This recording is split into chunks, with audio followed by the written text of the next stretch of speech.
আসসালামু আলাইকুম সম্মানিত শিক্ষার্থীবৃন্দ, গেম অফ স্টাডি এর তরফ থেকে আমি আবির স্যার সকলকেই স্বাগতম জানাচ্ছি খুবই গুরুত্বপূর্ণ আপডেটে। তো রিসেন্ট যে নিউজটা পাওয়া যাচ্ছে সেটা হচ্ছে, তো এসএসসি 2000 যেই 25 ব্যাচের পরীক্ষার্থী যারা ছিলেন তাদের জন্য এই নিউজটা অনেক অনেক বেশি গুরুত্বপূর্ণ।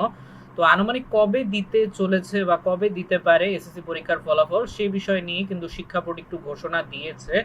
তো লাস্ট আপডেটটা আমি অবশ্যই আপনাদেরকে জানাতে চাই। তো বলা হচ্ছে যে প্রতিবেদনে যে চলতি বছরের এসএসসি ও সমমান পরীক্ষার ফল তৈরির কাজ প্রায় শেষ পর্যায়ে, অর্থাৎ শেষের পর্যায়ে আছে।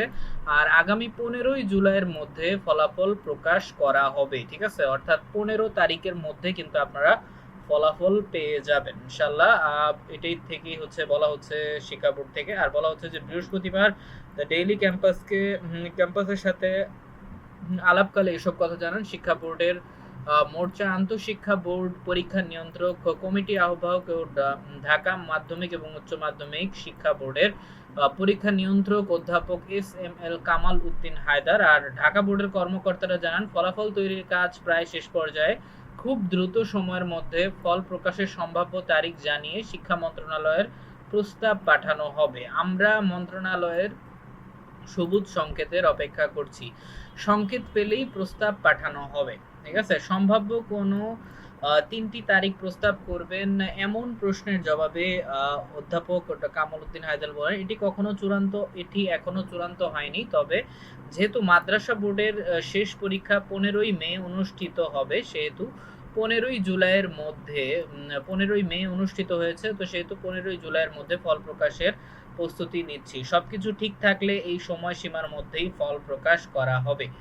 ঠিক আছে, তো আশা করি আপনারা বুঝতে পেরেছেন। তো অনেক অনেক শুভকামনা বিশেষ করে যাদের জন্য, আর যারা হচ্ছে অলরেডি হচ্ছে পরীক্ষা দিয়েছেন এবং যারা রেজাল্টের আশায় আছেন, অনেক ভয় আছেন আছেন, তো টেনশনের কোনো কারণ নেই। ইনশাল্লাহ আপনাদের রেজাল্ট আশা করি ভালোই হবে। ইনশাল্লাহ আপনাদের সর্বোচ্চ সাফল্য কামনা করছি। তো কারণ এসএসসি জীবনের এটা অনেক ইম্পর্টেন্ট একটা ধাপ, কারণ আপনারা মোটামুটি সকলেই জানেন পরবর্তীতে আপনাদের এইচএসসি আছে।